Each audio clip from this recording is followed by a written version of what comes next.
Assalamualaikum warahmatullahi wabarakatuh. Sampurasun para wargi, jumpa lagi bersama saya Indra dalam Gapai, Garut Pandai Informasi. Nah, di episode kelima kita pernah membahas mengenai beberapa mitos dan fakta seputar ponsel. Nah, dan sekarang di episode kali ini kita akan melanjutkan pembahasan mengenai mitos atau fakta, namun dengan tema yang lain.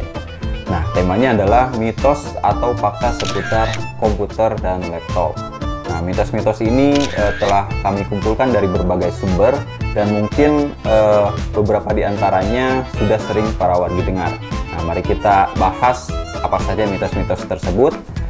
Nah, kita mulai dari yang pertama ya.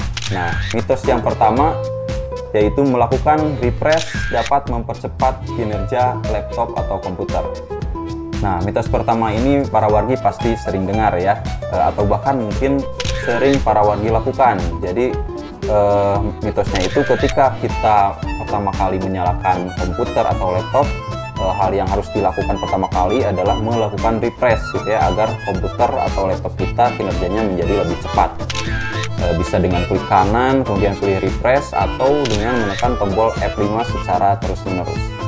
Nah, namun faktanya ternyata melakukan refresh itu tidak dapat mempercepat kinerja laptop ataupun komputer, karena fungsi refresh bukan untuk hal tersebut ya, tapi fungsinya adalah untuk memperbarui tampilan dari desktop ataupun Windows Explorer bila mana terjadi suatu perubahan yang belum ditampilkan. Nah, itu ya mitos yang pertama.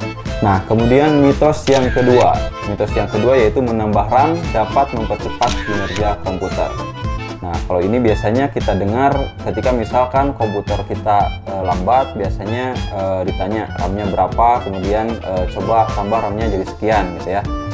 Nah, seringkali banyak orang yang menambah RAM untuk membuat performa komputernya supaya menjadi lebih cepat. Nah, tapi sebenarnya performa komputer itu bukan cuma ditentukan oleh RAM saja ya, tapi ada komponen lain seperti prosesor, GPU, kemudian motherboardnya. Nah, jadi kalau misalkan komputer para wargi lemot itu belum tentu RAM-nya yang harus diperbesar, tapi para wargi harus mencari tahu dulu, memastikan terlebih dahulu komponen apa yang seharusnya di-upgrade gitu ya. Jangan sampai nanti sudah menambah RAM tapi komputer masih terasa lambat ya. Nah, kemudian kita lanjut pada mitos yang ketiga, yaitu melepas baterai laptop saat bermain game. Nah, jadi ada anggapan kalau misalkan kita bermain game atau melakukan pekerjaan yang berat, sebaiknya baterai laptop itu dicabut gitu ya, supaya lebih awet.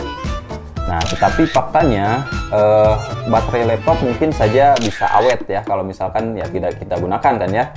Tapi ini justru beresiko bisa merusak komponen hardware yang ada pada laptop, karena ketika baterainya kita cabut, otomatis listrik itu masuknya tidak melalui baterai terlebih dahulu, jadi langsung masuk kepada komponen yang ada dalam laptop gitu ya.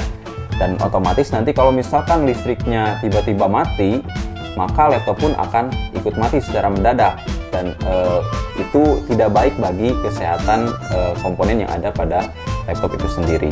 Nah, jadi sebaiknya kita berhati-hati nih, mau baterainya yang awet atau misalkan laptopnya gitu ya, tinggal pilih. Nah, kemudian untuk mitos selanjutnya, ini mitos terakhir ya, semua adaptor atau charger laptop yang mereknya sama itu cocok atau kompatibel. Nah, jadi ada yang menganggap semua adaptor atau charger bagi laptopnya yang mereknya sama itu bisa digunakan gitu ya, cocok, atau bahkan merek yang lain asal bisa masuk itu cocok gitu ya. Nah, tetapi faktanya setiap adaptor atau charger itu mempunyai spesifikasi khusus yang dibuat untuk laptop yang dijual bersamanya. Nah, jika menggunakan adaptor lain, arusnya bisa jadi lebih rendah atau bisa jadi lebih tinggi, di mana bisa menyebabkan kerusakan pada hardware atau laptop itu sendiri. Nah, jadi setiap adaptor itu belum tentu cocok dengan laptop kita gitu ya, meskipun dibuat oleh produsen yang sama sekalipun. Nah, itulah mungkin beberapa mitos-mitos seputar komputer dan laptop yang mungkin sudah menjadi kebiasaan dan mungkin sudah diyakini oleh sebagian orang ya. Sekian Gapai episode kali ini. Semoga informasi yang saya sampaikan bermanfaat dan bisa menambah pengetahuan bagi para wargi. Saksikan terus Gapai episode selanjutnya hanya di Garuda TV, dan jangan lupa follow juga beberapa akun berikut agar para wargi tidak ketinggalan informasi terbaru dari kami. Saya Indra, mohon pamit. Terima kasih. Assalamualaikum warahmatullahi wabarakatuh.